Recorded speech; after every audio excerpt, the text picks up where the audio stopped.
بسم اللہ الرحمن الرحیم۔ السلام علیکم friends, welcome to health tips with Aleem Tariq. Health tips with Aleem Tariq میں آپ سب دوستوں کو خوش آمدید کہتا ہوں۔ امید کرتا ہوں بالکل ٹھیک ٹھاک ہوں گے، مزے میں ہوں گے۔ انتہائی آسان اور انتہائی سستے نسخے جات سے آپ لوگ مستفید ہو رہے ہوں گے۔ دوستوں میں ہمیشہ کی طرح آج بھی ایک اسپیشل ٹپس آپ کے لیے لے کے حاضر ہوا ہوں۔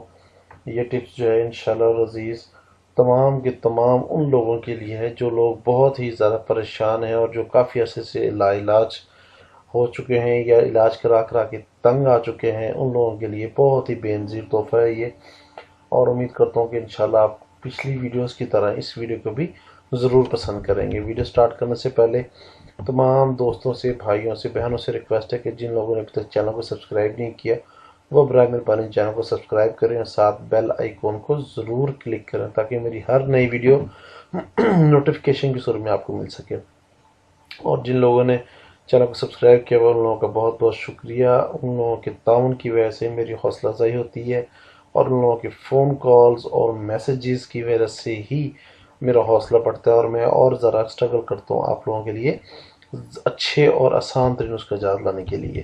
سٹارٹ کرتے ہیں جی۔ آج کا تعلق جو ہے وہ ہے یرقان کا شافی علاج۔ یرقان ایک بہت ہی خطرناک مرض ہے جو کہ جگر کی کمزوری کی وجہ سے ہوتا ہے، ضعفیت کی وجہ سے ہوتا ہے، اور یہ جو یرقان ہے اس میں کالا یرقان اور پیلا یرقان یہ دونوں کے لیے بہت ہی بہترین نسخہ ہے۔ سٹارٹ کرتے ہیں، تھوڑا سا اس کو آپ کو تعارف کرتا چلوں۔ اس مرض میں پہلے آنکھیں اور پھر ناخن، چہرہ زرد ہو جاتے ہیں، بلکہ بعض حضرات کا تو سارا بدن ہی زرد ہو جاتا ہے۔ اس کی دو قسمیں ہیں اقسام مرض، ایک اصفر اور ایک اسود، یعنی زرد اور سیاہ۔ اسباب: گرم چیزوں کے زیادہ استعمال سے جگر میں زیادہ صفرا پیدا ہوتا ہے جو خون کی رنگت کو زرد کر دیتا ہے یا سودا پیدا کر دیتا ہے۔ اس کی علامات کون کون سی ہیں؟ یرقان زرد میں پہلے پیشاب زرد اور اسود میں سیاہی مائل آنے لگتا ہے۔ بالآخر یہ رنگت پہلے آنکھوں میں اور پھر چہرہ اور ناخنوں اور پھر تمام بدن پر ظاہر ہو جاتی ہے۔ بھوک بہت کم یا بالکل بند ہو جاتی ہے۔ چکنی غذاؤں سے بالکل نفرت ہو جاتی ہے۔ پخانہ میلا اور بدبودار خارج ہوتا ہے۔ طبیعت از حد بے چین رہتی ہے۔ بعض مریضوں کو تمام چیزیں زرد رنگ کی ہی نظر آنے لگتی ہیں۔ بدن پر خارج بھی شروع ہو جاتی ہے۔ اس کی بری علامات کیا ہیں جی؟ اگر یہ مرض بہت پرانا ہو جائے اور مریض ضعیف العمر ہو جائے تو علاج مشکل ہی نہیں ناممکن ہو جاتا ہے۔ بہتر ہے تشخیص ہونے پر علاج کرا لیا جائے۔ یہاں ایک بات کا ذکر کرتا چلوں کہ یہ نسخہ افادیت میں اپنی مثال آپ ہے۔ جس طرح یہ ایک انمول نسخہ ہے، اسی طرح بنانے میں اتنا ہی مشکل بہتر ہے کہ کسی ایسے آدمی سے ہی بنایا جائے جو اس کو بنانے کی صحیح اہلیت رکھتا ہو۔ مقصد بات کرنے کا یہ ہے کہ یہ کافی، میں آپ کو بتا بھی دوں گا کیسے بننا ہے، یہ ابھی میں آپ کو بتانے والا ہوں کہ یہ کیسے بنائیں گے آپ، لیکن یہ بات ذہن نشین کر لیں کہ یہ کافی مشکل مراحل سے ہو کر پھر جا کے یہ تیار ہوگا، اور یہ مراحل جو ہیں وہ وہی کر سکتا ہے جنہوں نے پہلے اس کی پریکٹس کی ہوئی ہے۔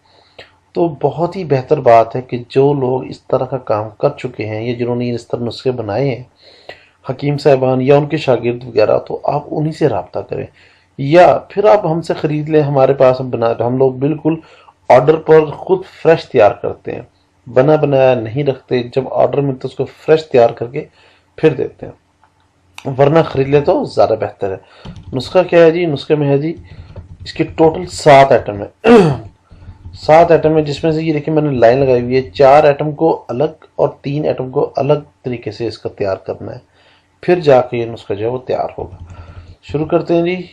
خبز الحدید مصفہ 1 پاؤ، پوست حلیلہ زرد 1 پاؤ، پوست بلیلہ 1 پاؤ اور آملہ 1 پاؤ۔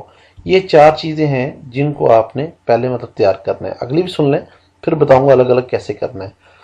5 نمبر پہ جی فلفل سیاہ 4 تولہ، فلفل دراز 4 تولہ اور سونٹ 4 تولہ۔ یہ 7 آئٹم ہیں، کسی بھی پنسار اسٹور سے بآسانی خرید کیے جا سکتے ہیں۔ یہ کوئی ایسی چیز نایاب چیزیں نہیں ہیں جو کہ کہیں سے بھی نہیں ملے گی۔ نایاب چیزیں ہیں لیکن یہ ہر اپن سورس سے ایزیلی مل جائیں گی۔ ترکیب تیاری میں ہے جی، پہلی 4 ادویات کو الگ اور آخری 3 ادویات کو الگ پیس کر محفوظ کر لیں۔ پہلی 4 ادویات کو خوب اچھی طریقے سے باریک پیس کر کسی چینی یا مٹی کے برتن میں ڈالیں، اور پھر ان کے اوپر گائے کی خالص دہی مکس نہ ہو، مطلب بھینس کا دودھ مکس نہ ہو، اس سے دہی نہ بنی ہوئی ہو، صرف خالص گائے کی دہی ڈالیں، تاکہ تمام ادویات کے اوپر اور چپا چپا دہی چڑھ جائے۔ اتنی کی ڈالنی ہے کہ تو جتنی بھی ادویات آپ نے وہ کوٹ پیس کر رکھی ہوئی ہیں اس کے اوپر یہ چپا چپا مطلب 4 انگلیاں اس کے اوپر ہو جائے، اور دوا کسی بھی جانب سے بالکل نظر نہیں آنی چاہیے۔ پھر کسی باریک کپڑے سے برتن کا منہ باندھ دیں اور دن میں 3 سے 4 مرتبہ کسی صاف لکڑی سے ہلاتے رہیں۔ سردیوں میں 1 ہفتہ اور گرمیوں میں 4 روز رکھ چھوڑیں۔ مطلب جب آپ نے ڈیلی بیسس پہ 1 ہفتہ کیا کرنا ہے، ڈیلی جو ہے 1 ہفتہ اس کو دن میں 2 سے 3 مرتبہ 4 مرتبہ اس کو اچھے طریقے سے اس کو مکس کرنا ہے، ہلاتے رہنا ہے۔ اور اگر گرمیاں ہیں تو کم از کم 4 روز تو لازمی آپ نے ہی کرنا ہے۔ اگر دہی خشک ہو جائے تو قدرے اور ڈال لیں، مطلب دہی اور ڈال لیں اگر مکس ہو تو، اور مدت معینہ کے بعد ہی اس دوا کو کسی بڑے کاغذ وغیرہ پر پھیلا کر سائے میں چارپائی کے اوپر ایک بڑا سا کپڑا بچھا دیں، اس کے اوپر آپ کاغذ وغیرہ بچھا دیں۔ جب آپ اس کے اوپر اخبار وغیرہ بچھا دیں گے تو اس کے اوپر اچھے طریقے سے اس کو اپنا پھیلا دیں اور خشک کر لیں، اور پھر کوٹ کر مرچ سیاہ، فلفل دراز اور سونٹ کا صفوف ملا لیں۔ بس یہی صفوف اکسیر جرکان جو ہے وہ تیار ہے۔ ابھی یہ جو جرکان کا جو اکسیر ہے، یہ آپ کو یہ دیکھ لیں کہ یہ اضافے جگر والوں کے لیے بھی بہت ہی انمول چیز ہے، اور جرکان کے لیے بھی بہت زبردست چیز ہے۔ یہ دونوں صورتوں میں ہو سکتا ہے، لیکن اس چیز کا خیال رکھنا ہے آپ نے کہ اس کو آپ نے سکھانا جو ہے وہ دھوپ کے اندر ہے، اور رات کو آپ نے دوبارہ اس کو سائڈ پر کر لینا ہے، مطلب ہے کہ اس کو اتار لینا، پیک کر لینا، سائڈ پر ڈھپ دینا اس کو، اور اگلے دن پھر دوبارہ آپ نے اس کو دھوپ میں رکھ کے اچھے طریقے سے سکھا لینا۔ جب تک یہ اچھے طریقے سے خشک نہ ہو جائے تو اس کو آپ نے ختم نہیں کرنا، مطلب اٹھانا آپ نے اس کو دوبارہ کلوز نہیں کرنا۔ پھیلا کر سائے میں خشک کرنے کا اس لیے کہا گیا کہ آپ نے ڈائریکٹ جو ہے وہ اس کے اندر دھوپ کے اندر زیادہ دیر تک، مطلب بعض کا جو ہے بہت گرمیوں کی دھوپ وغیرہ نہ دیں، نارمل سی دھوپ ہلکے سے سایہ کے اندر اس کو خشک کر سکتے ہیں آپ۔ ترکیب استعمال میں ہے جی، 3 ماشا بوقت صبح تقریباً ½ کلو دہی، 1 پاؤ سے لے کر ½ کلو دہی کے درمیان، تقریباً اسے لکھ دیا ہے کہ دہی کے سائے استعمال کریں۔